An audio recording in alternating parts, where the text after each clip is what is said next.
All right, everybody, we're going to be getting into our next topic, building on what we learned about in summarizing and describing stats, specifically building on the last thing we talked about with standard deviation. So we're going to be getting into normal distributions. And what we're going to cover in this topic is first, what are frequency distributions? And then we're going to focus on primarily what is a normal distribution and a normal curve. So let's get into the first one, real easy 1-2 to start off with. So what is a frequency distribution? It's a way of illustrating the distribution of scores in a data set. Say that you have 10 people report how many times they've tripped in the past week, right? So you have each number represents a person, and the number itself is telling you how many times they tripped. So we can represent this using what's called a frequency table. You've seen this before. I brought this, you saw this in the last section that we covered. So this is the times that were tripped, right? How many people tripped twice? How many people tripped 2 times, and 4, 5, 6, and 3? And the right hand, the one with the F, or sometimes it'll just say frequency, tells you how many times that piece of data occurred. So this is a frequency distribution. Shows us how many times a piece of data occurs. And it kind of shows us how the data is distributed. What we can see is that more people are tripping 1 to 3 times per week, and less people are tripping 4 to 6 times per week. Now, a frequency table is one way to represent this visually. Another way is to do it graphically using what's called a histogram. This is the graph used to represent a frequency distribution. Now, the way you understand this graph is using the following. The x-axis represents the scores in the distribution. All right, that's down here. This would be the left side of the frequency table, right? So the number of times people tripped per week. In this case, I think this graph is representing, I believe IQ data is where I got this graph from. So 100 is the average, right? And then we see that we have ranges here. So 1 bar is representing from 1 to 105, 105 to 110, 110 to 115. That's going to the right, 100 to 95, 95 to 90, and so on and so forth. Now, the y-axis tells you the frequency. This is representing the right side of the frequency table. How many times does that piece of data or group of data occur? So how many people have an IQ from 100 to 105? Roughly about 45 people, if we kind of look at the y-axis here, right? How many people have an IQ between 80 and 85? That would be this bar down here, 5, 6, right? It's kind of roughly in the middle here. So a histogram is used to represent graphically a frequency distribution. And it's very useful because the bars help kind of give us a shape. Like you can see this line, this curve that's drawn on the histogram is kind of showing you the shape of the distribution based on looking at the tops of the bars and how well they follow this curve, right? So the curve of the distribution tells us some things, right? The shape of it indicates some things to us. So this is a concept called kurtosis, right? This is getting at the shape of the curve. So a mesocurtic curve is what we're going to get into in a little bit called the normal distribution, meaning that the data set has a normal amount of variability. The scores are different enough from each other that most of the scores fall in the center, right? Because most scores are going to group up around the mean. And very few are going to be in the tails. Now, what if you have a bunch of data, most of the data is in the center, very few in the tails? That's going to result in a very tall and narrow curve.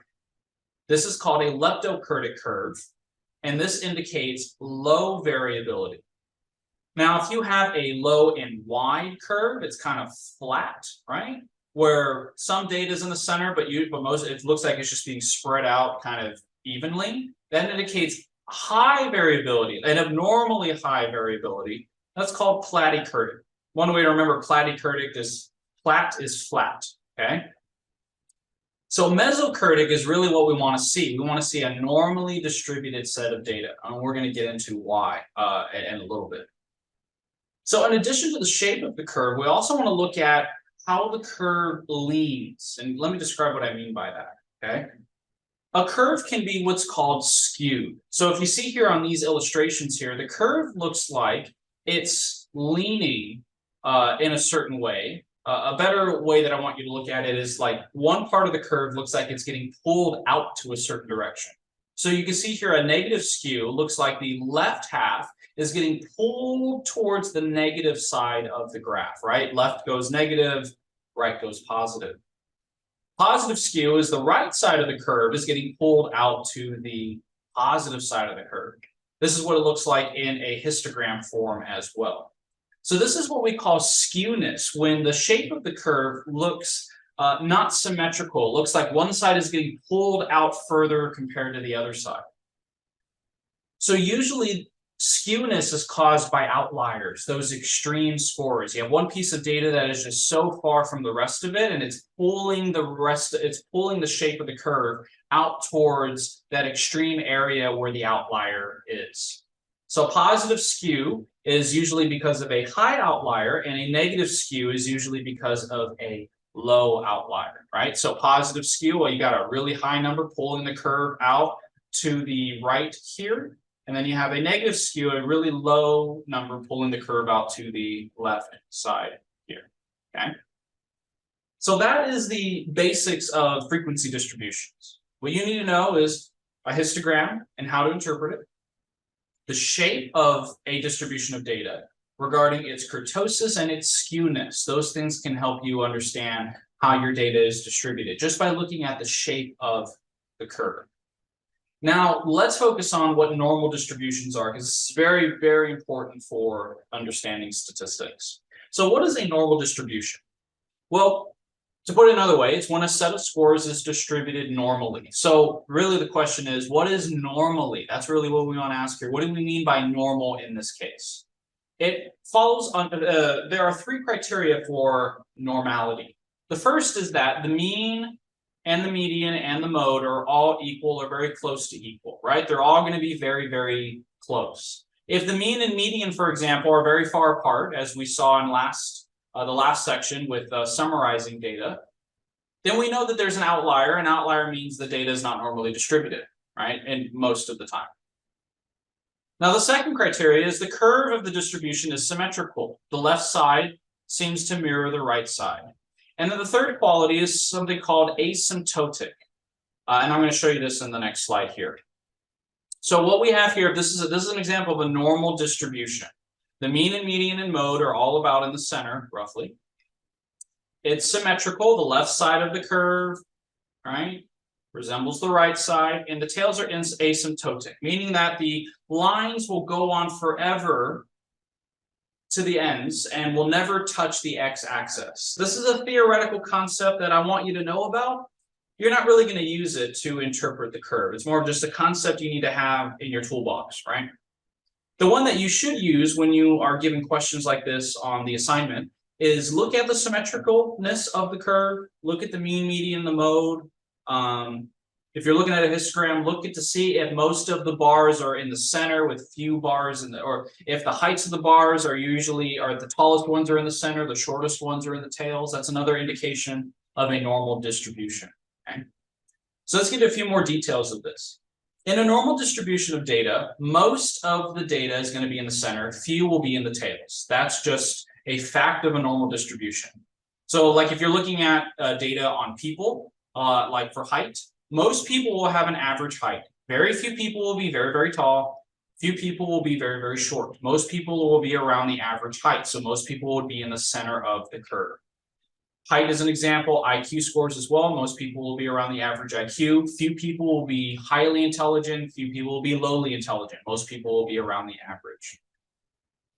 So why is the normal distribution so important? Why am I emphasizing this so much? The reason is because when we get to inferential stats, most of the stats are based on the theory that the data will be normally distributed. So if the stats assume your data is normally distributed, we got to understand what a normal distribution is so we can be looking for it, right? Because we don't want to violate the assumption, or then the tools are not being used in the way they're supposed to. When I have a hammer, it's based on this assumption that I'm going to use it to hammer nails, not screw in pipes, right? I don't want to misuse the tool, so I've got to make sure I know the basis for which it should be used. Same thing with normal distribution, okay? Now let's do some examples with working with a normal distribution here. Let's say that I have a data set of like 200 people and their average IQ is 100. Okay, that's the middle. And let's say that their standard deviation is 15. So people in this data set are deviating from the mean by an average about 15 IQ points. So if I were to ask you this question and say, what is the IQ of a person who is exactly one standard deviation above the mean? Well, that means I'm asking, what is the IQ of a person who has exactly 15 IQ points above 100?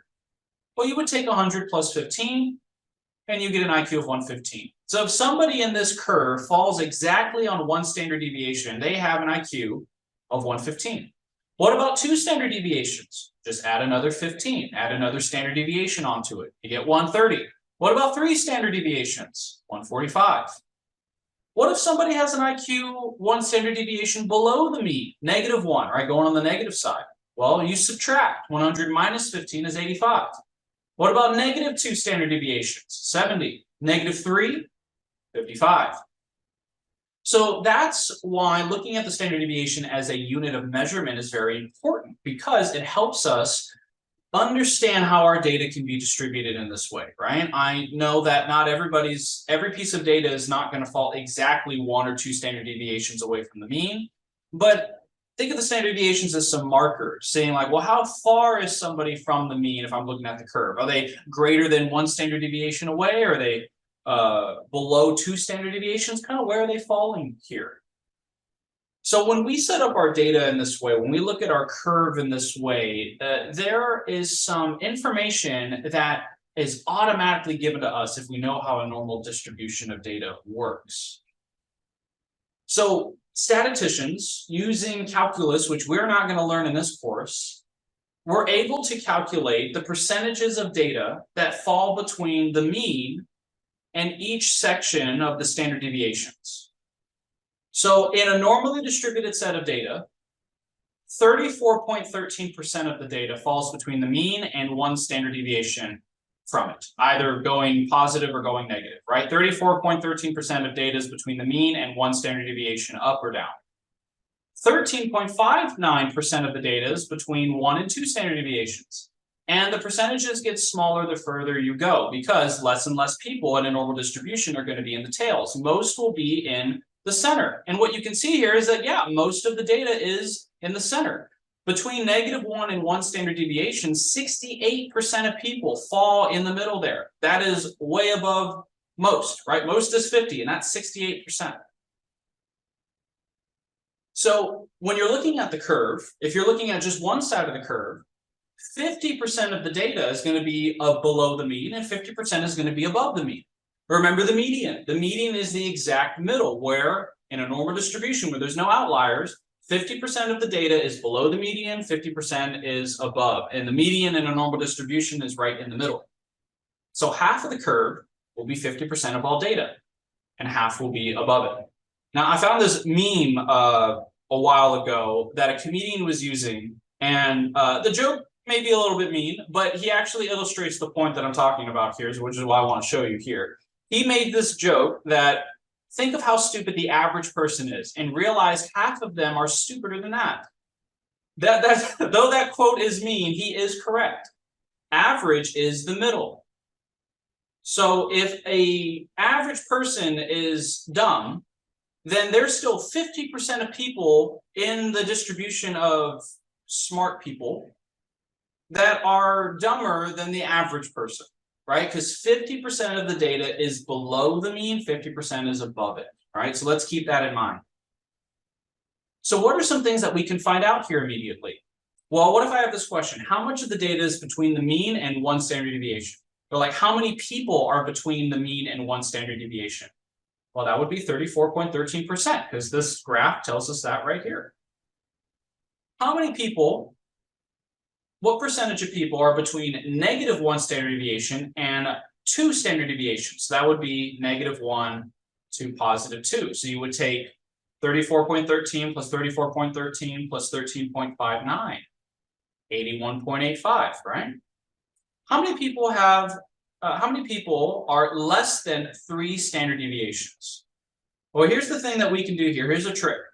We know that we're looking at from here right, from 3 all the way to the end. Let me be a little more precise. We're looking from here all the way to the end. Now, this section includes the bottom half of the curve. I don't even need to add these percentages up because I know that already 50% of the data is below the mean. So I've already got 50% on this side here, okay? Now all I need to do is take 50% and add 34 plus 13 plus 2 and their decimal points, right? And then I get my total. So 50% plus these percentages, and I get 99.85. That's an easy trick to do, so you don't have to add up all these sections. If you're working with half of the curve, then just work with 50%. It's easier that way. All right, so I want to give you some practice to do here. So here are some questions. Pause the video and see if you can find the percentages, and then continue on so I can reveal the answer to you.